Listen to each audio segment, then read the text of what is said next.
Bonjour à tous et merci de nous rejoindre pour le journal avec au sommaire ce soir la piste de l'aéroport de Nantes Atlantique qui se refait une beauté comme chaque année. On vous propose une visite de chantier. Le passage Pommerais lui aussi s'est refait une beauté et ça a duré près de 2 ans. Il est inauguré cette semaine. Anne-Lise Thomine nous y attend. Et puis enfin la Cannes, c'est aussi un sport et on va en parler en fin de journal. Un aéroport, évidemment, ça s'entretient. Et à Nantes Atlantique, chaque année, la piste est rénovée, remise à neuf. Cette phase de travaux a débuté. La nuit dernière, elle va durer quand même 4 semaines. C'est une intervention lourde qui impacte le trafic. Et Denis Vanier a pu assister à la première séance de travaux. 23h, le dernier avion vient de quitter l'aéroport. En bas, un autre balai se prépare. Une trentaine de camions investit la piste pour une courte nuit de travail. Pendant 4 nuits par semaine, tout le mois de juin, on entretient la piste, c'est-à-dire la piste, les aires de stationnement, avions et puis le taxiway, donc là où circulent les avions et les sorties. C'est un entretien de surface. Donc à la sortie de l'hiver, on ausculte l'état de la piste et puis on répare en fait la surface sans toucher bien sûr les fondations, ni la largeur ni la longueur, pour permettre les atterrissages et les décollages des avions dans des bonnes conditions de sécurité. Là on fait la couche de roulement, donc on rabote 6 à 7 cm selon, le but étant d'enlever la couche de surface en allant chercher la couche de collage, de façon à remettre un enrobé neuf et propre. Et la difficulté, c'est en fait le temps dont on dispose pour faire ce type d'enrobé. Parce qu'on sait, le matin, on va réouvrir à la circulation. Durant ces 16 nuits de travaux, les compagnies aériennes ont dû modifier leurs horaires. 16 sur 365, c'est marginal, mais c'est déjà trop pour Vinci, qui a bien une autre solution en tête. Le projet de transférer l'activité sur le futur aéroport, là, il y a 2 pistes prévues dès le départ. Donc évidemment, on n'aurait pas ce problème. On pourrait entretenir une piste quand l'autre serait en fonction. Donc. Pour les opposants au projet de Notre-Dame-des-Landes, la solution réside plutôt dans un agrandissement de Nantes Atlantique. Le transfert de l'actuel aéroport à Notre-Dame-des-Landes, eh bien, il en sera question demain au tribunal administratif de Nantes, puisque seront étudiés les 17 recours concernant le volet environnemental du projet, des recours contre les arrêtés préfectoraux. Depuis hier, on sait que le rapporteur public va demander le rejet de l'ensemble des recours, mais le tribunal, lui, ne décidera pas demain. Il y aura une mise en délibéré. Quant aux opposants au projet de transfert, eh bien, ils se rassemblent demain dès 10h devant le tribunal. Décidément, pas facile de faire des travaux sur le pont de Cheviré. Le week-end dernier, l'intervention entre la porte de l'Estuaire et la porte de Bouguenais a été repoussée à cause de la météo et on a appris aujourd'hui qu'elle ne se ferait pas avant la rentrée prochaine. Mais cet été, du 6 juillet au 21 août, le pont sera quand même fermé en extérieur entre Porte d'Anjou et Porte de la Chapelle pour d'autres travaux. Elles étaient une petite poignée rassemblée devant le rectorat aujourd'hui et pourtant dans le département, elles sont 1 millier, les accompagnatrices de vie scolaire qui permettent à des enfants en situation de handicap d'être scolarisés en milieu ordinaire. Eh bien, elles ne sont pas contentes, elles dénoncent la précarité de leur emploi. En 1843, il était inauguré et il doit son nom à un notaire qui rêvait d'un lieu, d'un passage couvert où on pourrait consommer des produits luxueux.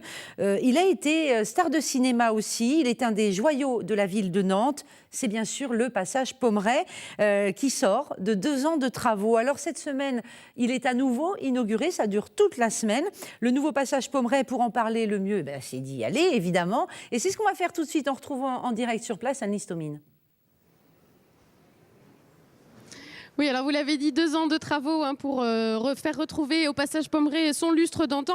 Les travaux ont été quand même très importants. Ça va de la réfection de la façade rue Santeuil, des marches des escaliers aussi qui ont été posées, le revêtement du sol en marbre aussi complètement changé, le rafraîchissement des sculptures, la restauration des grilles, des garde-corps. Voilà un peu tous les travaux qui ont été faits. Des travaux qui étaient attendus puisque le passage Pommerais était quand même en mauvais état. Il n'y avait pas eu de travaux de cette ampleur depuis son inauguration en 1843. Et donc, ça valait le coup de faire une inauguration digne de ce nom. L'inauguration officielle aura lieu demain, jeudi 18 juin à 18 h, avec la présence bien sûr de la maire de Nantes, Johanna Rolland, et d'autres personnalités. Et bien, les commerçants, l'association des commerçants du passage Pommerais a décidé également de faire toute une semaine d'inauguration avec des animations, des visites. Il y en a une qui a lieu actuellement, dirigée par Yves Sèvres, qui est l'architecte en chef de ces travaux. Et puis, il y aura également par exemple, l'ouverture des commerces en nocturne, vendredi jusqu'à 21 h, et on pourra visiter le passage jusqu'à minuit, ce qui est plutôt quelque chose de privilégié, puisqu'on n'a pas l'habitude de le faire. Voilà pour une semaine assez exceptionnelle ici au passage Pommerais. Merci beaucoup Anne-Lise Thomine, en direct donc de ce très beau passage Pommerais que vous pouvez aller découvrir toute la semaine. Et de 5, on parle du CHU maintenant, qui vient de se doter de 2 nouveaux appareils IRM. L'un est installé à l'Hôtel-Dieu et un autre, un peu plus pointu, est installé à l'hôpital Laennec. Alors évidemment, c'est une bonne nouvelle pour les médecins, mais aussi pour les patients qui vont peut-être voir les délais d'attente pour obtenir un rendez-vous diminuer. En tout cas, on a décidé de vous les présenter, ces IRM, et c'est Benoît Balti qui a eu la chance de pouvoir visiter. Nous ne pourrons pas approcher plus près nos caméras, et pour cause, cette salle est dotée d'un aimant qui équivaut à 30 000 fois le champ magnétique de la Terre. Cet équipement de pointe est l'un des 2 appareils d'IRM nouvellement acquis par le CHU de Nantes. Une attente forte des professionnels qui pourrait permettre l'examen de 10 000 patients supplémentaires par an. Effectivement, arithmétiquement, on doit diminuer certains délais de rendez-vous. Il faut espérer, actuellement, être en 35 jours. On espère, pour cette pathologie, diminuer. Mais c'est qu'une moyenne, hein. Il y a des extrêmes, comme vous le savez.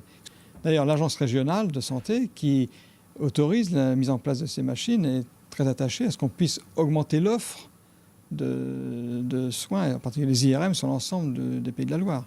L'un de ces 2 appareils d'IRM a été installé à l'Hôtel-Dieu. Un second, beaucoup plus performant, est venu compléter l'équipement de l'hôpital Nord-Laennec, une acquisition inédite en Loire-Atlantique. C'est pour analyser plus petit, plus rapidement le fonctionnement des organes explorés. La majorité des compétences médicales concernent la neurologie, d'un point de vue chirurgical ou d'un point de vue médical, l'ensemble du pôle thorax avec le cœur et les vaisseaux, et puis également l'oncologie et la cancérologie. Ces 2 acquisitions portent désormais à 5 le nombre d'appareils d'IRM au CHU de Nantes. Montant de la facture entre 750 et 1 800 000 € selon le type d'IRM. On passe au sport et plus particulièrement on passe au basket avec du côté de l'Hermine de Nantes une nouvelle recrue. Il s'agit de Henri Caoudi. Il vient de signer pour 2 saisons un contrat avec le club nantais. Il évoluait la saison dernière à l'ASC Denain dans le nord de la France, un club qui d'ailleurs monte en Pro A cette année. Henri Caoudi mesure 1,94 m, il a 24 ans et il vient du centre de formation du Mans. Et puis on termine avec la présentation d'un sport pas comme les autres. D'abord parce que c'est du 3 en 1.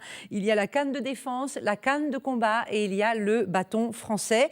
Un tournoi avait lieu ce week-end à Saint-Herblain, organisé par la Savate Herblinoise. On a voulu en savoir plus, évidemment, sur ce sport assez méconnu. Je vous propose donc de découvrir le reportage de Benoît Balti. Canne de combat, canne de défense et bâton français, 3 disciplines et un point commun, une arme en bois de châtaignier. Ce week-end, le club de la Savate Herblinoise a mis ces 3 pratiques à l'honneur lors d'un tournoi. Mais ici, pas de combat sans merci, c'est la technique de compétiteur qui est appréciée. Alors, il y a des critères techniques de déplacement, de distance, de réalisme, c'est-à-dire est-ce que la touche qui va être donnée va être réaliste ou c'est simplement de la manipulation.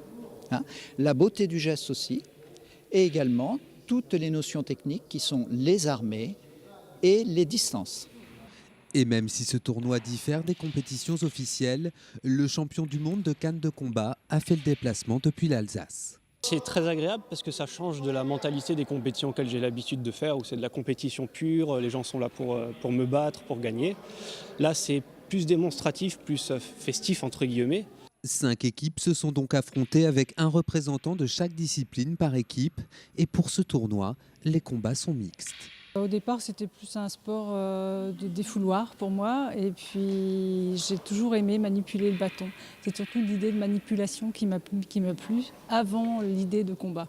Aujourd'hui, le club de la Savate Herblinoise compte 33 licenciés en canne de combat, canne de défense et bâton français. Un sport mix, en plus, on est toujours content d'en parler. Merci d'avoir suivi ce journal. On se retrouve demain à la même heure, bien sûr. Et puis d'ici là, vous nous retrouvez sur telenantes.com, sur Facebook et sur Twitter. Bonne soirée.